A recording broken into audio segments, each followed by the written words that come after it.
Aqui, pessoal, eu tenho um caso de um paciente de 50 anos com sintomas de abdômen agudo obstrutivo, tá? Aí esse caso tem algumas particularidades, vou dar uma passada aqui, só para a gente dar uma panorâmica.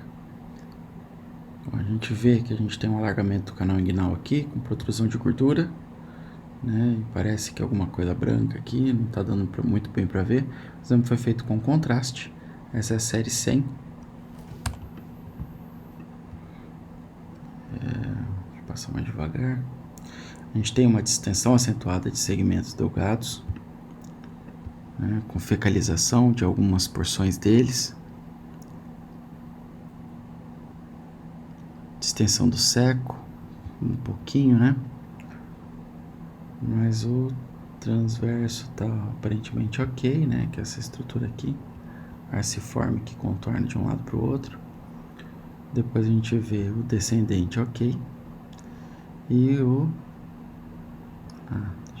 Bom, eu vou mostrar isso depois na fase com contraste.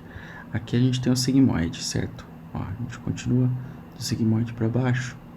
Ele vem aqui nessa região onde está começando a querer protruir no canal inguinal, certo? Mas está longe disso ainda.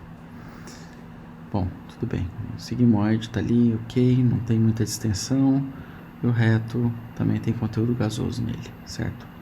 Bom, a primeira coisa é que quadro de abdômen obstrutivo é uma das primeiras coisas que acontecem é a gente não ter mais gás no reto, certo?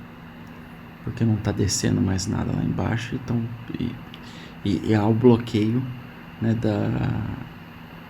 da liberação de gás também, né, do trânsito de gás, certo? Mas o que eu quero mostrar aqui é o seguinte: esse caso tem essa particularidade. Aqui eu estou na fase pós-contraste, fase arterial, uma arterial meio portalizada. Você vê que a porta tá branca ali e a aorta também, tá? Mas tudo bem. Aqui a gente vê, ó, no duodeno final, ó, vamos só situar. Aqui a gente tem o pâncreas, cabeça do pâncreas. O pâncreas vai lá para trás, certo? E por trás dele a gente vê aqui, ó, duodeno, segunda porção duodenal, ela vai atravessar por baixo e por trás dele para o outro lado, certo? Então a gente vê aqui, atravessou, e esse conteúdo de dilatação do duodeno, da quarta porção duodenal, não, já do jejum proximal aqui, certo? Então é uma imagem arredondada com aspecto de alça intestinal com parede espessa, né? E a gente vê dentro dela um conteúdo também de partes moles com realce pós-contraste, né? Que tem um realce da mesma densidade que a parede do lado de fora. E a gente tem aqui, ó, um conteúdo de gordura, certo? Então o que é isso? Isso aqui nada mais é do que um segmento invaginando no interior do outro, que é o que a gente chama de intussuscepção intestinal, certo? O que tem de particularidade nesse achado é que a intussuscepção intestinal não é a causa da obstrução, certo? Porque a intussuscepção intestinal está lá em cima, né? Está no jejum proximal ali, lá em cima, logo pós-duodenal, né?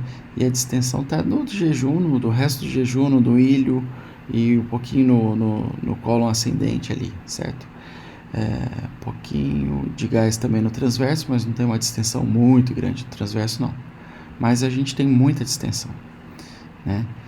E não está relacionada com essa imagem de intussuscepção.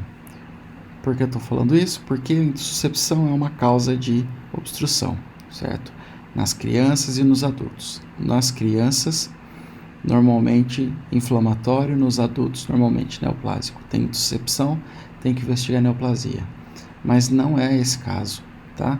Porque aqui a gente tem um quadro de insuscepção evanescente, tá? A gente vê ele claramente aqui na fase arterial, mas olha só, na fase sem contraste, não tem, tá? Ó, a gente está vendo aqui, ó, duodeno e jejum proximal e não tem absolutamente nenhuma invaginação, então aquilo lá devia ser uma intussuscepção evanescente. Intussuscepção evanescente é aquela intussuscepção que aparece e desaparece sozinha, que o intestino está fazendo esse movimento o tempo todo, né? Ele invagina para dentro dele mesmo e volta, certo? A intussuscepção é o aspecto que a gente consegue visualizar, certo?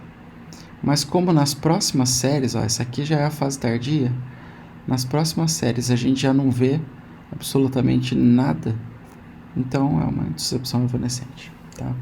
E o diagnóstico da obstrução, nesse caso, ele está por conta de um espessamento parietal discreto de aspecto estenosante no cólon descendente, lá em cima. Ó, olha que interessante. Aqui, ó, é o cólon descendente. E aqui já é o transverso. Então aqui eu estou no ângulo esplênico, certo? O baço está aqui, então o ângulo esplênico do cólon. Estou descendo o ângulo esplênico do cólon e eu começo a ver já um borramento inflamatório na parede abdominal aqui, lateral, né? Estou descendo mais, o borramento inflamatório da gordura pericólica e da parede. Olha só que interessante. Aqui até uma coisinha, uma imagenzinha aqui densificada, que pode ser um linfonodo, né? Então a gente tem uma causa obstrutiva e, de fato, obstrui a montante disso aqui, né? Daqui para cima a gente vê que já tem algum grau de extensão, tanto do transverso, quanto do descendente, quanto das demais alças delgadas, certo?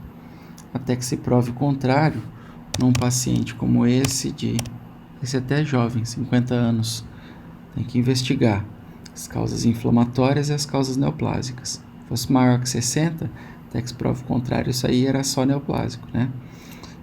Mas 50 anos de idade ali, pode ser alguma causa inflamatória, algum divertículo ali, apesar de isolado e a gente não vê nem outros divertículos, né? Causa inflamatória, uma doença inflamatória intestinal, enfim, aí precisa realmente ir para a colonoscopia para poder fazer um diagnóstico mais assertivo, fazer a biópsia se tiver alguma alteração, né, da superfície mucosa ali, né, mas aqui a gente tem uma lesão estenótica com características inflamatórias, tanto na gordura pericólica quanto na parede abdominal, goteira parietocólica esquerda, certo? Mas bem interessante. Intussuscepção evanescente a gente vê de vez em quando, tá? Não é muito frequente, por isso que eu resolvi trazer aqui. Esse caso também tem outra coisa que é engraçada aqui, ó. Por conta da distensão tão acentuada do delgado e do seco, ó, aqui é a base do apêndice, no seco. Ó, a gente vai passando o apêndice como está distendido.